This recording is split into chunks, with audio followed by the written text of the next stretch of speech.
दोस्तों, आज हम बात करने वाले हैं पीपल वृक्ष के बारे में। पीपल वृक्ष, जिसे कि हम सभी जानते हैं देव वृक्ष कहा गया है, बहुत महत्वपूर्ण होती है पीपल के वृक्ष की पूजा। इसकी पूजा से सभी देवी देवताओं का आशीर्वाद मिल जाता है। ऐसा कहते हैं कि इस वृक्ष के नीचे पीपल वृक्ष की जड़ में देवताओं का स्वर्ग माना गया है। सभी देवी देवताओं का यहाँ निवास माना गया है और पुराणों के अनुसार पीपल की जड़ में विष्णु, तने में केशव, शाखाओं में नारायण, पत्तों में भगवान हरि और फल में सभी देवताओं से युक्त अच्युत सदा निवास करते हैं।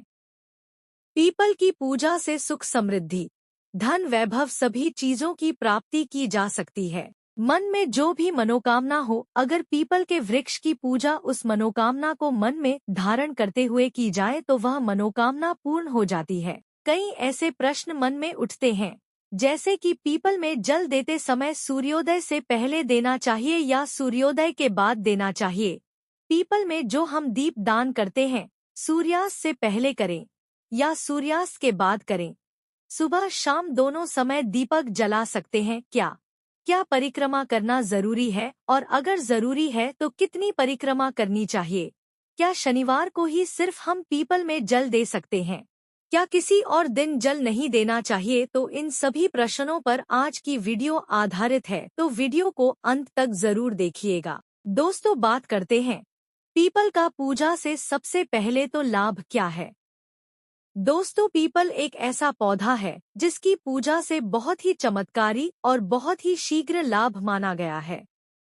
ऐसा भी देखा गया है कि कोई व्यक्ति बहुत समय से बीमार है, बहुत परेशान है, और वो पीपल में जल अर्पित करते हैं तो बहुत ही शीघ्र उनको दवाइयों का लाभ होता है और वो स्वस्थ हो जाते हैं। आप आर्थिक रूप से परेशान है, शारीरिक रूप से परेशान है, मानसिक रूप से आप बहुत अधिक परेशान है, तनाव में रहते हैं, चिंता में रहते हैं, कर्ज में डूबे हो, किसी भी प्रकार की आपकी परेशानी हो, अगर आप पीपल की पूजा करते हैं, पीपल में जल देते हैं, दीप दान करते हैं, परिक्रमा करते हैं, तो आपके जीवन की समस्त समस्याएं बहुत ही शीघ्र दूर होती है। पीपल की पूजा के बहुत चमत्कारी लाभ हमारे शास्त्रों में भी बताए गए हैं, और जो लोग पीपल की पूजा करते हैं उनके अनुभव बहुत ही चमत्कारी है, बहुत ही प्रसन्न होते हैं। जो लोग नियमित पीपल की पूजा करते हैं, क्योंकि इससे लाभ बहुत शीघ्र मिलता है। मतलब अगर आप किसी भी प्रकार की ऐसी परेशानी से ग्रस्त है जिसका निवारण आपको नहीं मिल रहा है, जिसका कारण भी आपको समझ में नहीं आ रहा है, आप अपने घर के आसपास कोई भी पीपल का वृक्ष देख लीजिए। फिर हर शनिवार को वहां जल देने चाहिए और शाम के समय दीप दान कीजिए।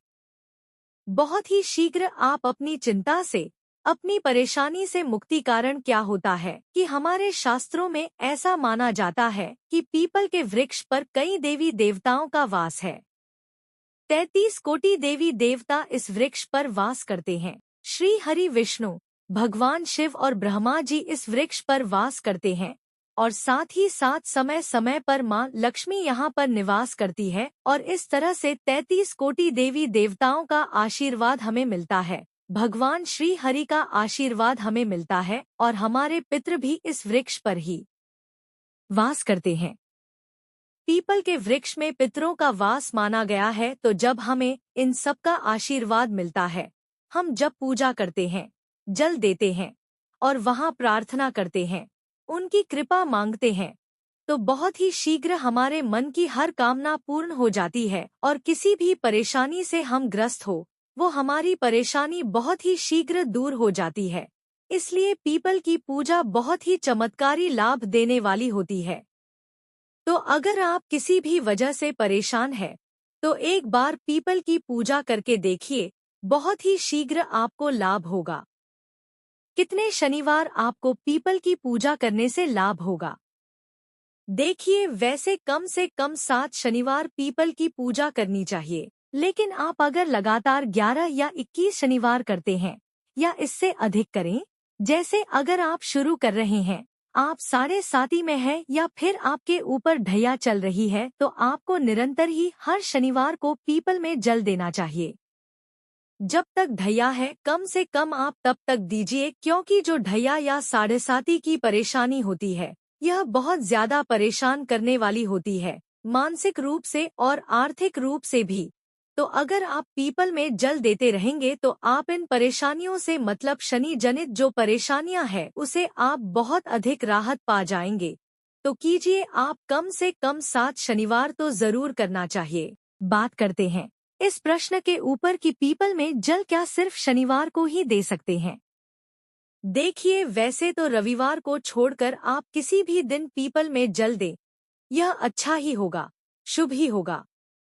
लेकिन सिर्फ अगर आप शनिवार को ही जल देते हैं तो इससे भी आपकी समस्त प्रकार की परेशानियां दूर हो जाती है। शनिवार एक विशेष दिन है और स्वयं शनिदेव कहते हैं कि जो भी व्यक्ति शनिवार के दिन पीपल में जल अर्पित करेगा, उसको किसी भी प्रकार की अगर शनि से संबंधित परेशानी है, उन सभी परेशानियों से मैं मुक्त कर दूंगा। और शनि से संबंधित अगर कोई भी परेशानी आपको है, तो जो भी शनिदेव की पीड़ा से जूझ रहे हैं, उन्हें पता है अगर शनिदेव आपके ऊपर किसी भी प्रकार से प्रभाव डालते हैं तो आपके जीवन में आर्थिक, शारीरिक, मानसिक तमाम तरह की परेशानियां, मतलब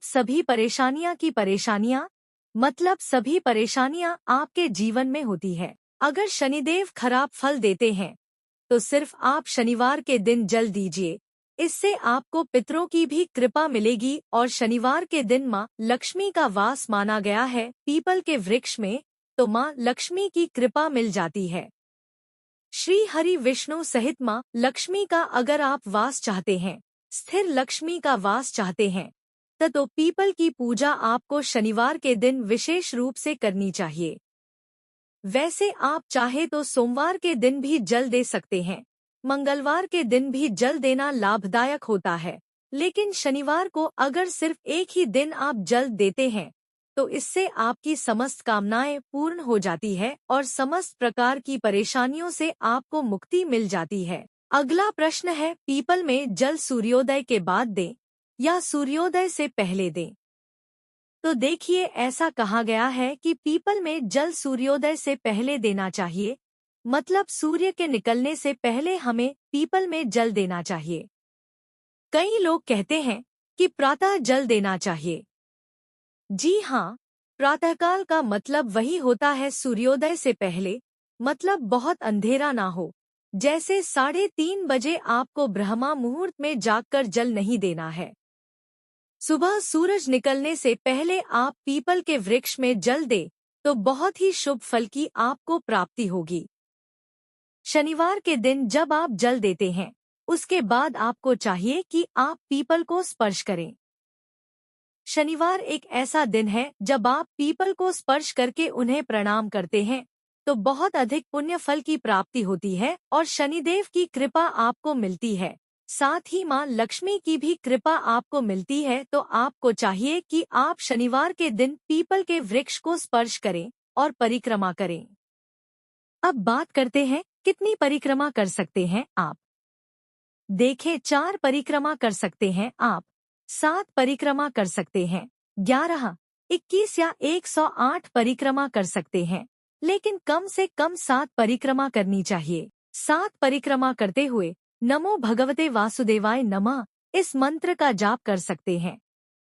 आप चाहें तो नमः शिवाय का जाप भी कर सकते हैं।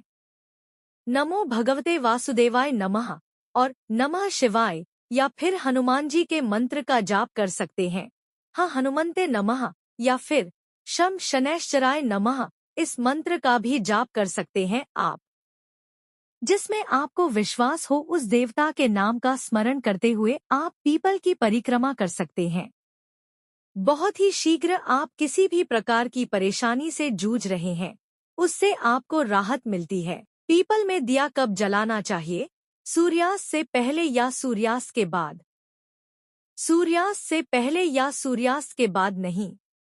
एक विशेष समय होता है सूर्यास्त से पहले और बाद का जो समय होता है, जिसे गोधूली बेला का समय कहते हैं, वह समय होता है जब सूर्य के डूबने का ही समय होता है।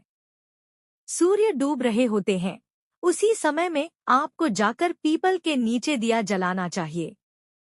मतलब गोधूली बेला का समय न तो रात्रि का समय होता है और न ही दिन का समय होता है। उस विशेष समय में अगर आप दीप दान करते हैं तो बहुत श्रेष्ठ होगा। रात्रि 8 बजे से पहले आप पीपल के वृक्ष के नीचे दीप दान कर दे तो बहुत श्रेष्ठ होगा। क्या पीपल में सुबह शाम दोनों समय दीपक जला सकते हैं? जी हाँ, बिल्कुल जला सकते हैं। सुबह भी जब आप परिक्रमा करते हैं सरसों के तेल का दीपक जला दीजिए और शाम के समय भी आप सरसों के तेल का या तिल के तेल का दीपक जला सकते हैं। मतलब सरसों का तेल पीपल के वृक्ष में शनिवार के दिन जलाने से शनि जनित जो भी परेशानी है वो दूर हो जाती है। तो आप सरसों के तेल का ही दीपक जलाएं। सुबह शाम दोनों समय जला सकते हैं, कोई परेशानी नहीं है, लेकिन शाम के समय दीपक जरूर जलाना चाहिए, इस बात का आप ध्यान रखें। अगला प्रश्न है, क्या परिक्रमा करनी जरूरी है और अगर करें तो कितनी करें? तो परिक्रमा करनी बहुत जरूरी है। परिक्रमा करने से हमारे दुख, दर्द, तकलीफें दूर होती है। पीपल के वृक्ष की जब हम परिक्रमा करते हैं तो हम हर परेशानी से मुक्त हो जाते हैं, हर तरह की समस्या से मुक्त हो जाते हैं। आप जिस भी प्रकार की परेशानी से ग्रस्त है, आप उस परेशानी को अपने मन में स्मरण करते हुए पीपल के वृक्ष की परिक्रमा कीजिए। 7 परिक्रमा कीजिए, 11 परिक्रमा कर सकते हैं, चाहे तो 21 परिक्रमा कर सकते हैं, समय हो तो 108 परिक्रमा करें। बहुत ही शीघ्र आपको अपनी परेशानियों से मुक्ति मिलती है और इस समय अगर आप भगवान श्री हरि विष्णु के मंत्र का जाप करते हैं तो बहुत श्रेष्ठ लाभ होता है। और अगर आप साढ़े साती से जूझ रहे हैं, साढ़े साती या ढैया से या शनि आपके किसी भी प्रकार से गोचर में है और आपको शुभ फल नहीं दे रहे हैं, परेशान कर रहे हैं, तो आपको चाहिए कि आप शनि के मंत्र का जाप करें। शम शनैश्चराय नमः इस मंत्र का जाप करें। परिक्रमा करते समय अगर आपके पास समय हो तो थोड़ा बैठ जाइए, पीपल की छांव में ही बैठकर मंत्र का जाप करें। चाहे आप हनुमान चालीसा का पाठ कर लें या फिर शनिदेव के मंत्र का जाप कर लें। हनुमान जी के मंत्र का जाप करने या भगवान श्री हरि विष्णु के मंत्र नमो भगवते वासुदेवाय नमः इस मंत्र का जाप करें या फिर नमः शिवाय का जाप करें। कुछ समय पीपल के वृक्ष के पास बैठकर ध्यान करने से, साधना करने से, मंत्र जाप करने से हमारे जीवन की समस्त प्रकार की समस्याएं दूर होती है, मानसिक शांति मिलती है। अगर आपके मन में किसी भी प्रकार का तनाव है, किसी भी प्रकार से आप किसी ऐसी परेशानी से ग्रस्त है जो आप किसी को भी नहीं बता रहे हैं, अंदर ही अंदर आप घुट रहे हैं, परेशान हो रहे हैं, तो आपको पीपल के नीचे बैठकर नमः शिवाय मंत्र का जाप करना चाहिए। अधिक से अधिक संख्या में जितना भी आपके पास समय हो, जल देने के बाद थोड़े समय पीपल की छांव में बैठकर ही आपको यह जाप करना है। आप देखेंगे बहुत ही शीघ्र 2 या 3 शनिवार में ही आपको राहत बहुत शीघ्र मिल जाती है, क्योंकि पीपल के नीचे जप करने से हमारे पितरों की कृपा हमें मिलती है और पीपल के नीचे साधना करने से सिद्धि की प्राप्ति होती है। तो बहुत ही शीघ्र आप सिद्धि चाहते हैं तो पीपल के नीचे ध्यान कीजिए, साधना कीजिए। भगवद गीता का पाठ अगर पीपल के नीचे किया जाए तो जन्मों जन्मों के पाप नष्ट हो जाते हैं। हनुमान चालीसा का पाठ करते हैं तो कर्ज से मुक्ति मिलती है। सुंदरकांड का पाठ करते हैं तो जीवन में और आपके कार्यों में आने वाली बाधाएं दूर होती है। तो किसी भी प्रकार की आपकी परेशानी है, आप शनिवार के दिन पीपल में जल दें। उम्मीद करते हैं आज की वीडियो में हमारे मन में पीपल के वृक्ष के बारे जो भी प्रश्न उठते हैं उन सभी प्रश्नों के जवाब हमने दे दिए हैं। तो इस वीडियो से आपको लाभ अवश्य होगा। दोस्तों, यह तमाम जानकारी जनरुचि को ध्यान में रखकर दी जा रही है। वास्तुशास्त्र के उपाय को अपनी आस्था और विश्वास पर अमाए वीडियो का उद्देश्य मात्र आपको बेहतर सलाह देना है। इस संदर्भ में हम किसी भी प्रकार का दावा नहीं करते। अगर आज की यह जानकारी पसंद आई हो तो इस वीडियो को एक लाइक करके आपके अपने चैनल रानी वॉइस को सब्सक्राइब कर लें और बेल नोटिफिकेशन को ऑल पर सेट जरूर करें। धन्यवाद।